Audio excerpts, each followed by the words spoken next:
This is Center Stage, putting your firm in the spotlight by highlighting business owners and other industry experts to help take your firm to the next level. Hey everyone, and welcome to Center Stage. I'm your host, John Henson, and this week we are talking just about tech and software that your firm can use to be more productive, more efficient, and honestly, just like stuff that you just need to be aware of and know how to use. You may know our guest this week from his own popular podcast on the Legal Talk Network called the Legal Toolkit. I think he also makes some appearances on a couple of other shows over there as well, but he also does a lot of great work in his own business, Red Cave Legal, and that is Jared Correia. Thanks for joining us. Thanks, man. I appreciate it. John Henson, not to be confused with John Henson. I just thought of that recently. Right. Do you get that a lot or no? I haven't. No, it's typically I'm the first one. Yeah, I've gotten a couple of like Muppets references. Like, are you related to Jim Henson? Yeah. Which it's not even spelled the same way. So yes, I don't know. Yes. John Henson from Talk Soup. You remember that guy? I do. Yes. Okay. I'm gonna be dating myself with this reference to Talk Soup in general. Yeah, no, I definitely wasn't expecting a Talk Soup reference this early in the morning, but this is the second one for me in 2 days. Okay, so it's top of mind for you. Someone's been looking at some archives. Certainly. Awesome. So yeah, before we jump in, for those out there who may not be familiar with you, what's your story? What are you doing out there in the legal world? My story. Well, it started at my birth. No. So like I was a form pricing attorney, which I kind of hated. Sorry, everybody. When I was in law school, I told people at the career services office that I wanted to start a business consulting with lawyers. And they're like, that's a really stupid idea. You should get a real job. And then lo and behold, I created this business, and the law school actually hired me like 12 years ago to consult with them, which is really funny. So I do that. I work with law firms like on technology, marketing, financial management, hiring, like growth, that kind of thing. Help law firms to close down, help law firms to start up. And really, like, I pitch it to people as like, if you needed a partner in your firm that actually knew how to run a business, I'm your guy to talk to. And we do it on a subscription basis, and we have partnerships with bar associations. So it's been really fun, like working with solos all the way up to 1,000 attorney firms. And then I want to say like 4 years ago or so, I started a software company with a partner of mine. So we do a chat tool for intake, qualification, document assembly, e-signature. So I try to stay busy. Awesome. Yeah. And, I know, especially with tech, I'm sure that keeps you very busy because, the legal industry in general, not very well known for being tech savvy, but yes, to say the least. Have you heard about this AI stuff? No. Oh yeah. Oh, we're going to get to that in a second for sure. But what has kind of the history of legal tech looked like? I know, and honestly, like, how many firms do you still see today who are still using paper, or have we at least graduated to getting to some of that stuff in a CRM? That's so funny that you would ask that. Like, I do see a significant number of lawyers working on paper, and I'm always surprised. And then the next level up from that is like the spreadsheet or the Word document, which is only like one step removed from paper. Right. And these lawyers all want to do something different, but every time I do a presentation, and I do a bunch of those, I'm like, is today the day that I'm not going to have to explain the cloud? And inevitably somebody's like, so the cloud thing, is that secure? And what is it? And I'm like, okay, let's wind the clock back. It's crazy. Like, and I get it. Like, lawyers aren't necessarily trained as business people. They're basically writers and advocates. They're not necessarily into technology. They're not into science. They don't know how to code. Like, I understand why they don't have these chops. So I think it's really awesome that I can help some law firms. And you know how it is. Like, I don't know how to tell you, like, you can achieve very specific gains in terms of efficiency and revenue if you adopt the right technology and understand how to use it. And so that's a no-brainer for me, for a lot of attorneys. And I think they're trying to get there, but sometimes they just don't have the assistance to do it. They can't do it on their own. Yeah. And I mean, like, it seems like, I get that, like, they're not wired to understand tech, but it's also like there all just seems like to be there's this lack of curiosity around it, or like a lack of like willingness to even be open to using it more, right? Like, why does it seem like a lot of lawyers are still just so stuck in their ways, or like adamant that things have to be done a certain way, rather than really being more adopting and just kind of always being like 5 or 6 years behind everybody else? It's crazy. It's like my grandfather, like running a business. It's like, you should try this. No, I don't think I'm going to try that. Like, Right. we've always done this. I talk about it in kind of the same terms when I talk to attorneys about it. Like, the lack of intellectual curiosity is staggering to Mhm. me. One of the reasons I left law practice was because it wasn't a creative endeavor. Like, I got into practice and I was like, oh my God, like I'm going to be like cutting clips from other people's judicial opinions for the rest of my life. No, I Mhm. want to like build something new and different. Um, Yeah. but lawyers are comfortable in that model. It's safe for them. So I think one thing that's occurred is there's, lawyers hang around forever. Like, a lot of lawyers are like, I'm going to die at my desk doing what I love. Now, I don't know how you love law practice that much, but here we are. Like, you got a family too. You can like maybe go on vacation with them and stuff. Um, but they love to do the legal work part of it. And this old generation of lawyers will practice until they're like 80, 85, and they're still the ones running the firms. So Mhm. that's a big part of it. Although I think that started to change a little bit with the generational shift based in the pandemic, which is that like a lot of lawyers were like, screw this, I'm out of here. Right. And now you got like 40, 50-year-old attorneys taking over businesses, which is still Mhm. a little bit old to be taking over a business for the first time, but they're more open to these ideas. So I Mhm. do think a little bit of changes there. One of the things that I've noticed is that prior to the pandemic, when people would reach out to me, they'd be like, I'm not efficient. My law office isn't operating the way I want. I don't know why. Now I have people coming to me and saying, hey, I need a process or workflow. Like, can you help me develop that? I think that's a Yeah. positive sign. Yeah. But even these younger lawyers, like even digital native attorneys, like they know how to use technology in the sense they can use Facebook or they understand how to scroll through TikTok, but they don't necessarily understand business technology and how to use that. And I don't really have a great answer for that. I just think that the people who gravitate to law practice, their best world is if they can sit in this white tower, research cases all day. That's what lawyers like to do. They don't like to run the business. And one thing I think that could change here is you see more law firms hiring non-attorneys in Mhm. roles that are suited to their skill set, like COOs, CFOs, even if it's like fractional people. And I think Yeah. that's going to push the envelope a little bit because attorneys aren't going to do it themselves. And I'm sorry, I just throw a bunch of concepts at you. No, it's great. And it's like, I get it. First of all, like, I am a very analytical person. I like to just be left alone to do my work. I don't want to be bothered with a bunch of outside noise and stuff. But I think that, you hit on it, just that intellectual curiosity of, like, surely there's a better way to do something that still allows you to do the things that you enjoy doing. And I know, especially, we talk about burnout and just a lot of the mental health stuff that goes on in the legal industry, and I feel like there's some sort of correlation there, that a lot of it may end up being self-induced by, kind of stubbornly hanging on to a lot of these old school ways of doing things, when there's so many more efficient ways of doing things out there that they just need to take a little bit of time to look into.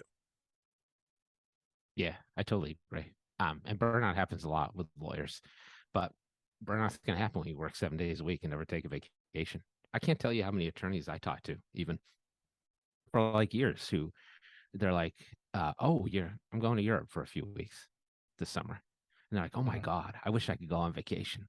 I'm like, "You actually can if you Yeah. want." Right. Like, Yeah. you don't. And Yeah. they're like, "Well, I don't know." I'm like, just take a 3-day weekend and do something. Like, start slow. Mhm. And they Yeah. just have a hard. I think part of it is they have a hard time divorcing themselves from the notion that they are an attorney, and that's who Mhm. they are. And it Yeah. involves a lot of hours too. Like, part of this too is like the billable hour stuff, right?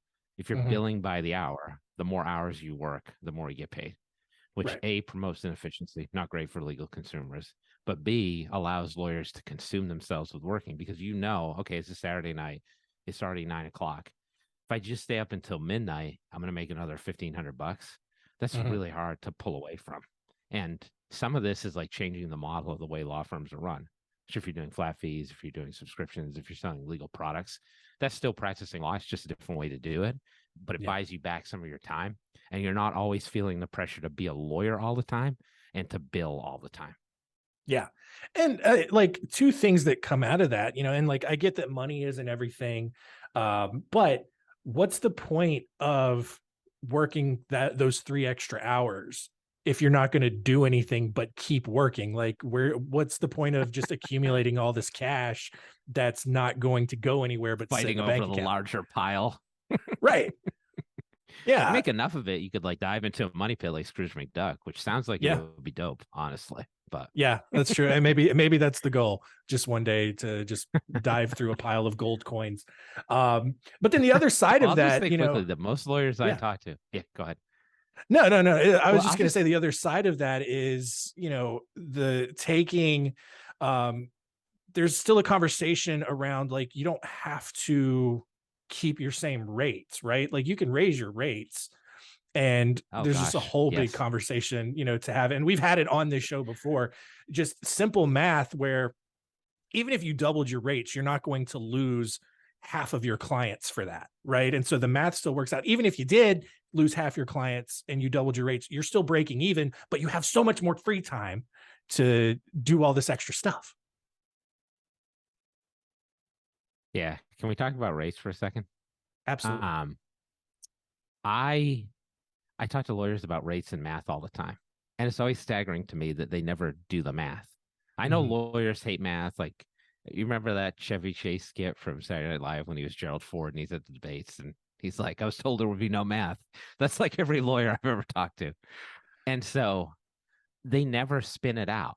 So I cannot tell you how many conversations I have with lawyers where they're like, okay, I got to raise my rates. I haven't done it in like 10 years, so I got to raise them $150 an hour.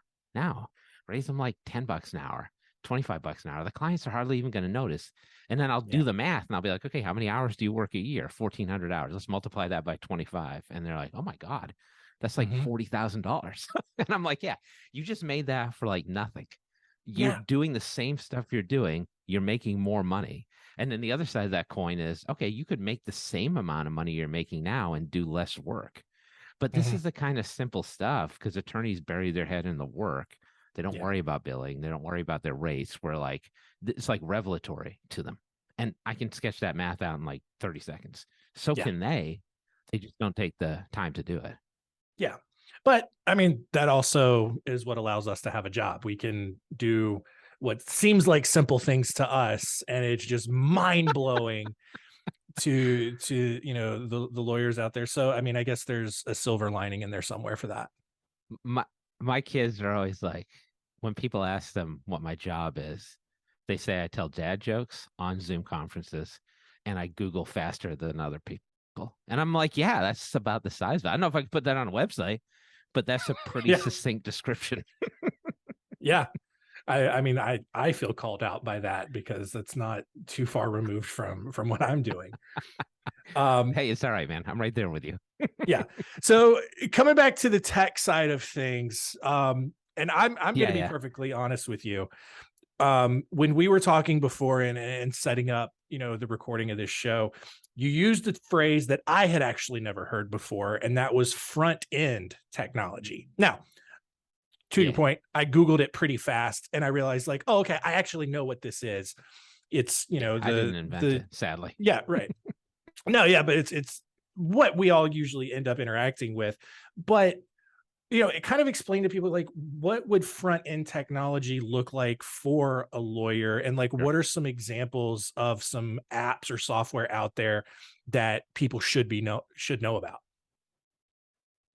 Yeah. So like we can do a little bit of historical stuff, which I know you like to do as well on the side. Oh yeah. Um, so the legal tech thing was kind of interesting because there was mostly back office technology, which is the Mhm. opposite of front office technology. Front office technology is how you manage leads. Back office technology is how you manage customers. Like that's a basic, simple definition. So around 2008, and they're still fighting over who was first, but like Clio and Rocket Matter came out as like really the first cloud-based law practice management softwares in the industry. And they Mhm. did pretty well, obviously. Like Yeah. Rocket Matter, they just had an exit. Clio just raised $250 million a couple of years back. Biggest raise in the history of the country of Canada, by the way, which is pretty impressive Wow. for a legal tech Yeah. organization. And everybody's like, damn, it's like that back office technology is where it's at. Let's make a lot of that. And so Mhm. for the next like 12, 13 years, everybody's like, we got to build the new Clio.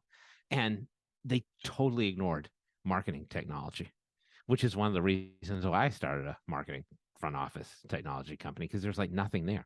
Like Avo, the directory profile service, they came out with a CRM called Ignite. I want to say Mhm. like 2015. They were charging like $500 a head for it. They were trying to be like HubSpot or Salesforce for lawyers, and Mhm. lawyers were like, we're not going to pay that much money for a service like that." And then everybody was like, well, I guess we tried. So then Right. 2020 rolls around, pandemic hits. All of a sudden, like no one wants to touch your pen. No one wants to come into your office. No one wants to hand you a check. So what do? All these lawyers had like analog intake processes. And all of a sudden, people recognized, oh, I need digital services to interact with my leads as well as my clients. And so you saw Yeah. Zoom with a massive uptick. And then people started using e-payment tools, and then people started using e-signature platforms more than ever before. They started buying case management software more than they ever have because it's got some of those features in place. And then Clio buys Lexicata, turns it into Clio Grow. Filevine buys Lead Docket. That's their CRM. Lawmatics comes out, founded by Matt Spiegel, who started my case. Mhm. That's a standalone law firm CRM.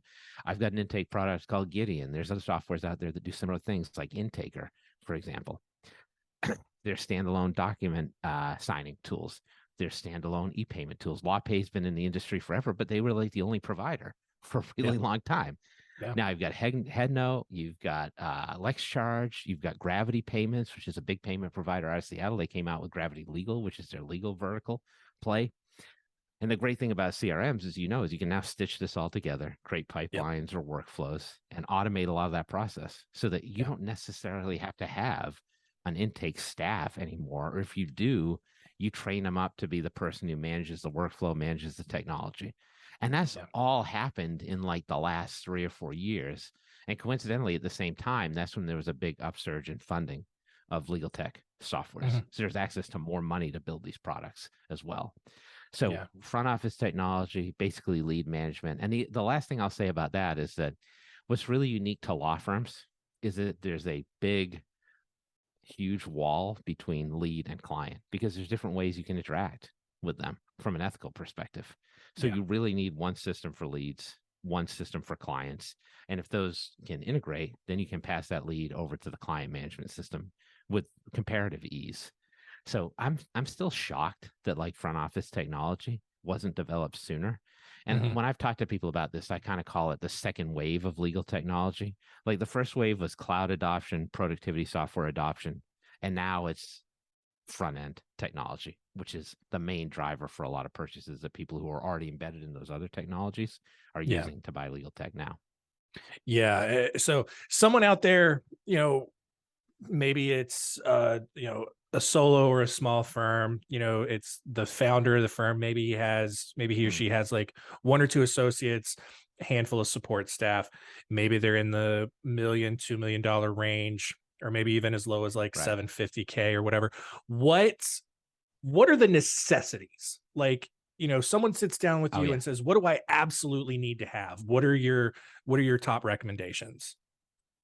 Yes. So I have four software types that people should use. Mhm. Um, I spend a lot of time thinking of this. I call them the big four. No. So productivity software, which everybody's going to have anyway. And when I Yeah. say productivity software, I mean email, calendar, document archive. And there's a bunch of other crap they throw in there now, like video conferencing, Mhm. internal chat tools, like Microsoft and Google have all that. But basically, like 99% of law firms use Microsoft 365, or they should be in Mhm. the cloud if they're not. Google Workspace is the other one that like 1% of law firms use. But we'll see if that changes as some of these new law firm owners take over. And then case management is the other one. Like I was on case management right away because I saw the value of something like that as a relational database to manage your clients that you can integrate with everything else. Like Yeah. you can click on a client file in case management software and you can see everything that's happened on that file from A to Z in chronological order. And literally, like the main reason I stopped practicing law was not because it wasn't like a hugely creative endeavor, because you can make money doing it. It was Mhm. like I was sitting in these case review meetings on Saturday morning, and I was like, this blows. I could be at the beach right now. Yeah. And I'm like, I'm not going to spend the rest of my life working 6 days a week. Like, this is just dumb. Yeah. And a case management system, you can get real time up. You can, like, what's happening with a case? You don't have to be like Lumberg from Office Space being like, hey, you get your TPS reports in yet? How are we doing on the Johnson matter? You just click Yeah. on the file. And if Yeah. you establish the workflows correctly, you can see literally anything that's happening. 'Cause that's number two. And then CRM, I think you need CRM, customer relationship management software, lead management software. You have to have that, because lawyers lose so many clients because they don't engage with them quickly enough. They don't follow up with them, and they just let that die on the vine. Like, people, if somebody's taken the time to call you, they want to work with you as an attorney. And if you never call them back, or if it takes them 8 emails to schedule an appointment with you, they're going to bounce. So Yeah. you got to be faster and better than that. And then the fourth one is probably an obvious one too that everybody has. I think you need an accounting software of some Mhm. kind. So you can do reconciliations, so you can run reports, so you can have a better idea of the financial health of your business. Most lawyers, the vast majority, using QuickBooks, use QuickBooks Online. And then some attorneys are using Xero, Xero, which is a software that was built by people at Intuit, which is the company that created QuickBooks, who left to provide a different platform. Now, most accountants bookkeepers who work with law firms are going to use QuickBooks, and most Mhm. attorneys are going to be like, okay, we'll use what you want to use. But some law firms are starting to use Xero, but it's a similar divide to Microsoft and Google. So those are the four: CRM, uh, case management software, productivity software / email, and then the accounting software. Now, there's other softwares out there that are really cool, but those are the ones you Yeah. really need, I think. Yeah. So then what is implementation of stuff like that? Like, cause like I've still heard conversations from people like they still don't have a CRM. Um, I think if as soon as you hire people, like you need to start having the QuickBooks stuff, but like especially for like the CRM stuff and maybe even some of the productivity tools beyond just email and calendaring, how long does reasonable implementation take? Like, I mean, is it something you can knock out over the course of a weekend if you're trying to do it yourself? Or like, what have you seen in terms of how long something like that would take? I say like 1 to 2 months is reasonable, but it Okay. also depends on like where your firm is at. So Hmm. if you got like 10 clients, like, I'm getting ahead of this, I'm buying this software now, so I don't have to do an implementation later and do a data transfer. That's going to be real quick. And Yeah. the thing we talked about, like intellectual curiosity of attorneys. So the idea is you got to be in a position where you understand how you want the system to work. Like, if you're starting to use Microsoft OneDrive or Google Drive, you need to have your naming conventions in place. You need to have your folder architecture in place. Like, you can't just go in and be like, yeah, let's wing that. If you're using a case management software for the first time, you should build out your workflows in advance on paper. All right, if you want to, or in like another tool, and just set that up ahead of time. If you do that, it's going to be a breeze. Yeah. The big challenge comes if you're like, let's say you're like a 45-year-old dude who just took over a law firm from a partner who was like 85 and is like, I'm finally going to retire. Yeah. Um, then it's a bigger question, because you have to look at the old data set. So you have to figure out, okay, am I moving all of this over? I'm Hmm. not required to move it all over, but I could. Am I just moving over the stuff that I'm ethically obligated to keep for now, which is usually like any case that's 6 years out or less from close of representation? Hmm. Do I return the files to clients and then just move over the active cases? Do I not move over any cases and just do it on an ad hoc basis? It, like, when we start working on a case, I add it, or when we take on a new case, I add it. That's really the thing that puts a big freeze on people moving technology Hmm. products and legal. I hear that, like, I've got so much data in the other place. So you got to Yeah. make that decision first. And then Yeah. once you do that, you're left with the decision of, okay, do I do that on my own with my own team? Or do I use the free resources available to me from the vendor? Or do I use like an outside contractor to help me with that? When I talk to people, I kind of call myself a strategic consultant. So I sit with the managing partners and I talk to them about, look, what's your punch list? How are we going to get through these things? Because Yeah. lawyers are like, they got 87 different projects. I'm like, let's try to do one first. Let's leave the other Right. 86 behind. But there are people I would call implementation consultants who can move that data over for you set up the right field mapping. And that's the thing. Every software is like just slightly different. Like if your current software, the field for a name is like full name, and in the new software, it's like middle name, first name, like that's a disaster all of a Yeah. sudden. Yeah, for So sure. if you do the truncated data transfer, which I think is the way to do it, and you are very purposeful about where and how you add that information to the new system, Mhm. I think 1 to 2 months is still reasonable, even for those ancient firms that have a massive backlog of data. Yeah.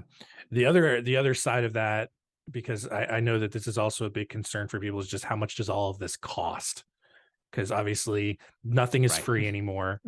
And granted, like I know, based on how many people you have in your firm, how many users you're going to have, all of these software, CRMs, whatever, are on a per user basis. But Yes. can you ballpark it, for like someone who has maybe like 2 or 3 people in a firm versus maybe a little bit bigger, maybe they have, closer to 10 people. What's kind of the range that Oh, someone sure. could expect to pay for an entire suite of tech that they need? It's funny, like people have really short memories about this stuff. So I Hmm. started consulting for lawyers, I think like 2008, I want to say. Could be wrong on Hmm. that. The years fly by. But if you wanted to start a law firm then with like desktop software, you're like 30K out of pocket. If you told somebody that right now, they'd be like, hell no. Right. So the cloud has really democratized legal Hmm. practice because everybody can get into the software now. Okay, so productivity software.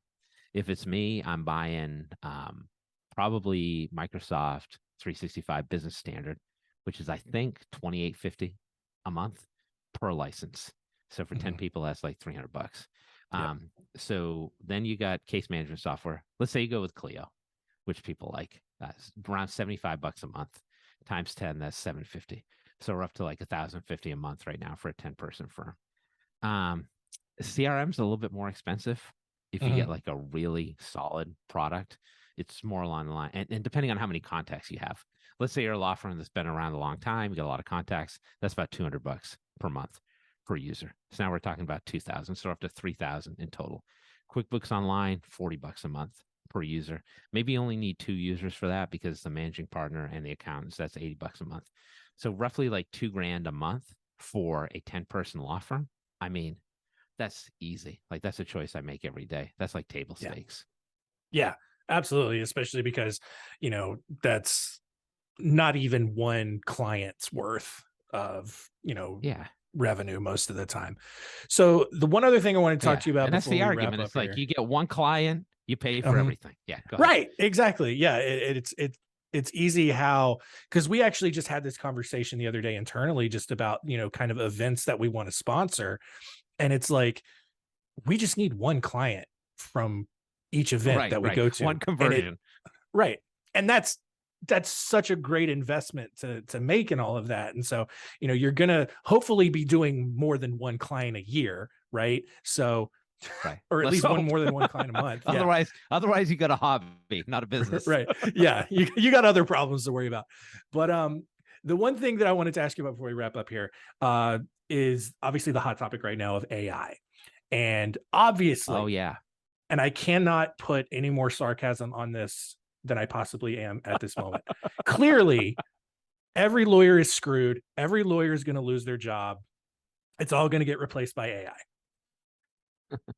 What's the Um, reality there though? Like how is AI, and especially a lot of the open AI stuff, how is that really going to impact the legal industry? yeah. I mean, without any sarcasm at all, I think that's gonna happen. It's just not gonna happen right now.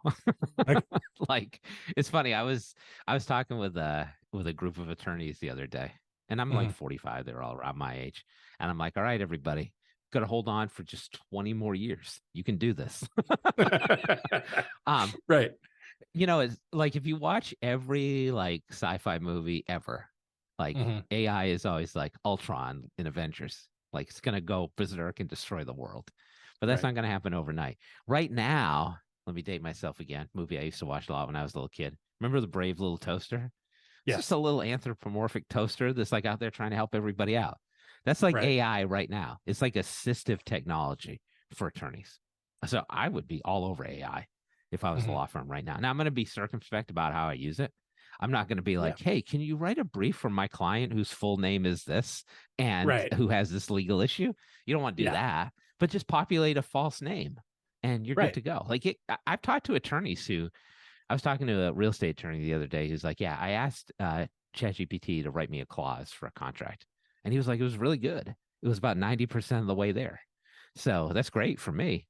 And so you can provide faster legal services. And if you have a different pricing model than traditional law firms do, that's a benefit.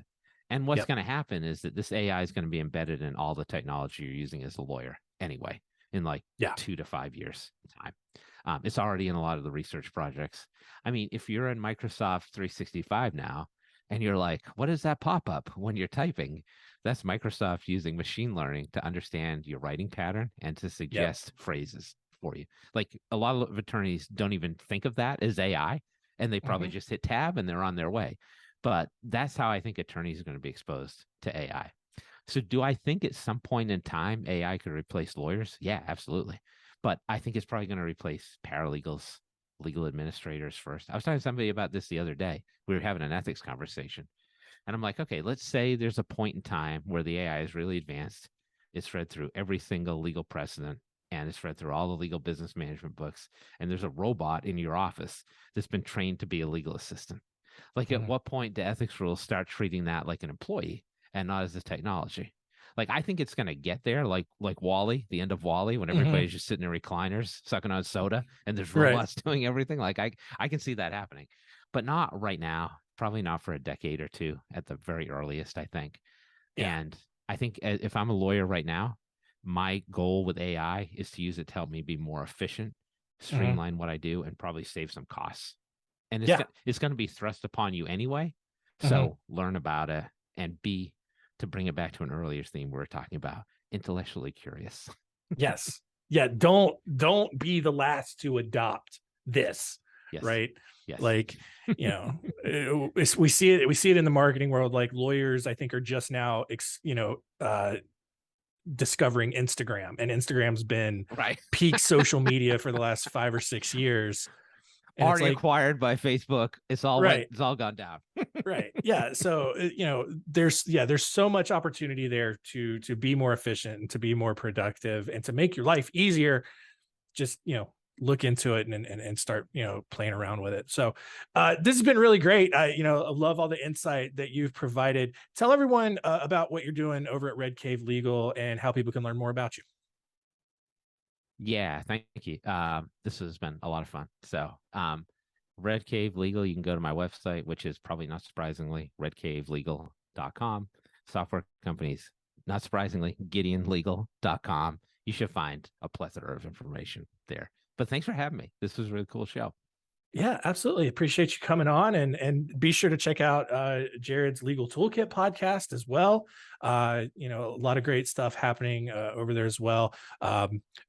Probably one of the more like relaxed legal shows out there, right? It's a really good change of pace. That's a good way to put it. We were only drinking for one episode though, so that you I made public, right? Yes, exactly. Yeah.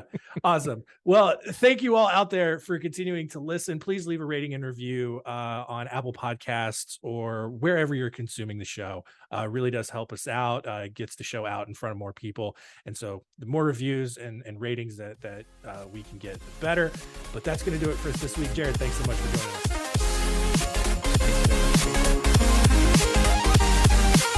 Thanks for listening. To learn more, go to spotlightbranding.com/centerstage.